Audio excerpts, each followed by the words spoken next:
이강인의 끝없는 침묵과 거짓말이 전혀 예상 못한 뜻밖의 인물의 등장으로 완전히 새로운 국면으로 접어들었습니다. 변호사 뒤에 숨어서 입장 표명을 한다더니 휘파람을 불며 나타난 이강인은 더 이상 이런 태도를 유지할 수 없게 됐고 현재 밝혀지고 있는 사실을 큰 충격을 주고 있습니다. 이 얘기를 접한 축구팬들은 이것이 사실이라면 이강인은 단순히 제명 정도로 끝나면 안 된다. 최고 수위의 징계가 내려져야 한다. 단순히 깊은 사죄를 하고 끝내면 되는 문제였는데 이강인이 변호사 뒤에 숨은 이유가 설마 이거였던 것이냐라며 극심한 분노를 보였습니다. 현재 전 세계적으로 파문이 되고 있는 전대미문의 대표팀 내분과 그 숨겨진 이야기들을 자세히 알아보도록 하겠습니다. 한국 축구 국가대표팀 이강인이 주장 손흥민을 폭행했다는 보도가 쏟아지며 일어난 공분이 좀처럼 식지 않고 있습니다. 심지어 핑퐁 게이트의 충격이 아직도 가시질 않은 가운데 추가적인 폭로가 나오며 사태는 더욱 심각해졌습니다. 전혀 예상하지도 못한 인물이 등장하며 상상하지도 못했던 이야기가 전해졌기 때문입니다. 이번 카타르 아시안컵 멤버는 2002년 대표팀을 능가하는 역대 최고의 전력으로 평가받았지만 2002년 4강 신화를 그리워하는 국민들의 목소리가 커지고 있습니다. 당시에도 선수 간 마찰이 없던 건 아니지만 결국 서로에 대한 존중이 앞선 팀워크 덕분에 월드컵 4강이라는 쾌거를 이룰 수 있었다는 겁니다. 2002년 멤버였던 이천수는 자신의 유튜브 채널을 통해 선수들 간의 불화설이 나온 점에 대해 솔직한 얘기로 조금 마음이 아팠다며 대한민국은 어찌됐든 동방의이지국이라 선후배 관계가 조금 크다고 말했습니다. 이어서 나도 어릴 때부터 대표팀에 있었지만 나에게 되바라졌다는 사람들이 많았다. 하지만 하나의 목표를 가지고 있었기에 불화는 없었다고 말했습니다. 또한 이천수는 히딩크의 리더십과 클린스만의 리더십을 작심비교했습니다. 이천수는 당시 16강 진출에 성공하고 이탈리아전을 앞두고 해이해졌다. 그런데 히딩크 감독이 선수단을 불러놓고 쌍욕을 했다. 너네에게 실망했다는 식으로 엄청 뭐라 했다. 그런데 그때 선수단 분위기가 바뀌었고 그래서 16강 이탈리아전에서 이긴 것이다라고 전했습니다. 이어 감독이 잡아주는 리더십이 있었기에 선수들이 변화한 것이라며 클린스만 감독은 입만 살아서 우승한다고 말만 했지 전술도 안 보였고 결국 이틀 만에 튀었다. 시스템을 바꾼다고 했는데 뭔 시스템을 바꾸냐. 자신의 시스템이 없다고 비판했습니다. 하지만 정몽규가 선임한 클린스만은 히딩크와 달라도 너무 달랐습니다. 역대 최고의 감독과 역대 최악의 감독이라고 해도 될 정도였습니다. 현재 클린스만 전 감독을 일방적으로 선임했다며 업무방해 등 혐의로 고발당한 정몽규 대한축구협회장에 대해 서울 종로경찰서가 본격 수사에 착수했습니다. 앞서 서민민생대책위원회는 정몽규 회장을 업무방해, 업무상 배임 등 혐의로 서울경찰청에 고발했는데요. 서민위는 정몽규 회장이 클린스만 전 감독을 일방적으로 임명할 것을 강요해 협회 관계자들의 업무를 방해했다는 취지로 주장했습니다. 이에 윤익은 경찰청장은 19일 서울 서대문구 경찰청에서 열린 정례 기자간담회에서 지난 13일 정몽규 대한축구협회장에 대해 서울경찰청에 고발장이 접수돼 서울 종로경찰서에 배당했다. 향후 고발인 조사를 진행하는 등 절차에 따라 진행할 것이라고 밝혔습니다. 현재 대표팀 내전 사태를 겪고 있는 한국은 프랑스의 사례를 본받아야 한다는 이야기가 나오는데요. 프랑스는 2010 남아공 월드컵 대표팀이 파벌로 인해 그야말로 풍비박산난 적이 있었는데 프랑스는 이 책임을 물어 당시 레옹 도메네크 감독과 장피에르 에스칼레트 프랑스 축구협회 회장을 국회 청문회로 불렀습니다. 그리고 책임을 물은 다음 이 둘을 포함한 프랑스 축구계를 망친 이들을 전부 제거했습니다. 당시 파벌의 중심이었던 아넬카는 중징계를 받았는데 결국 국가대표 은퇴를 선언했습니다.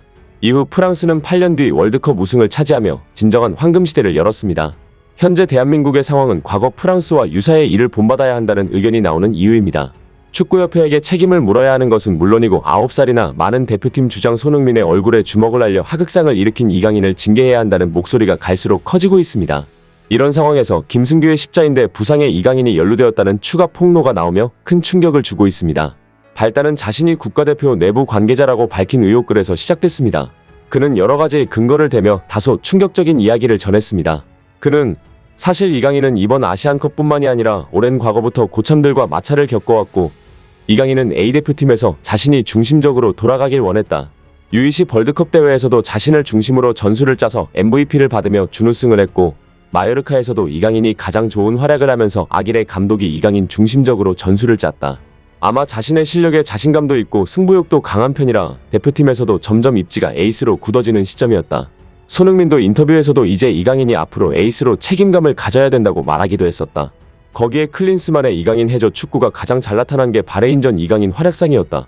본인 스스로 자신이 이제 대표팀에서 핵심이고 U20 월드컵이나 마요르카에서 그랬듯이 팀 내에서 가장 큰 영향력을 갖길 원했던 것이다.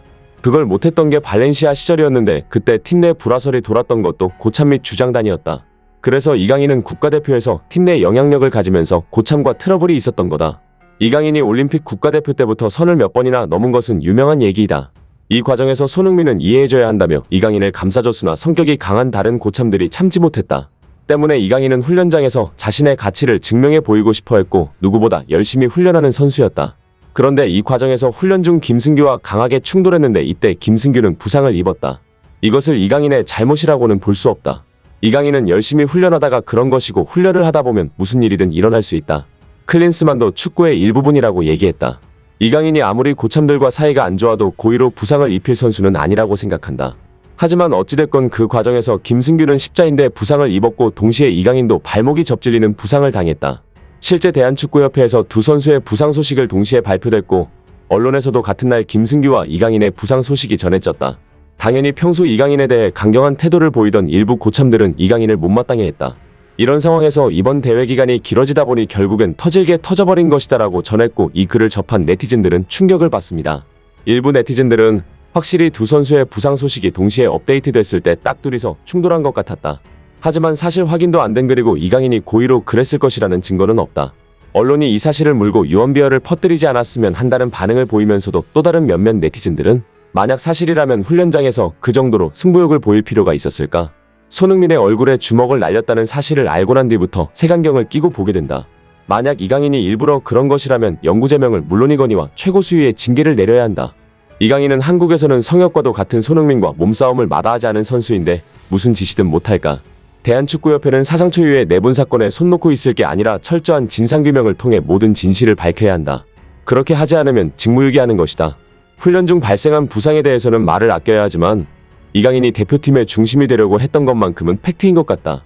왜 이강인은 항상 청소년 대표팀이든 올림픽 대표팀이든 대표팀에만 오면 선배들과 갈등을 일으키는 것인가? 이런 인성을 가진 선수가 한국 축구의 미래라는 사실이 암담하기만 하다.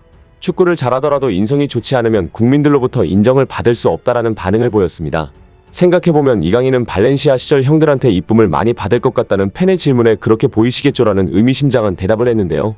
팬은 그게 무슨 의미냐고 물어보니까 아무런 대답을 하지 않았습니다. 사실상 과거부터 이강인과 대표팀 고참들은 무언가 묘한 기류가 있었다는 것입니다. 현재 광고주들은 이미 발빠르게 이강인과 관련된 사진이나 그래픽들을 삭제하는 분위기입니다. 이강인이 얼마나 잘못한 것인지가 중요한 문제이지만 대중들이 해당 사안에 대해 어떻게 느끼고 반응하느냐가 중요하기 때문일 것입니다. 국가대표팀 주장인 손흥민이 탁구를 치고 있던 이강인에게 요르단전을 하루 앞두고 결속의 시간을 갖자라는 취지의 말을 하자 이강인이가 반발하는 모습을 보였다는 사실관계를 두고 많은 국민들은 이강인 선수에 대해 거만하고 버릇이 없다고 생각할 수밖에 없습니다. 그리고 다른 고참들과의 불화 문제도 순식간에 불거지고 있는 게 사실입니다. 이를 표현한 사자성어로 오만무도가 떠오릅니다. 이강인은 왜 대체 지금까지 침묵을 지키고 있는 것일까요?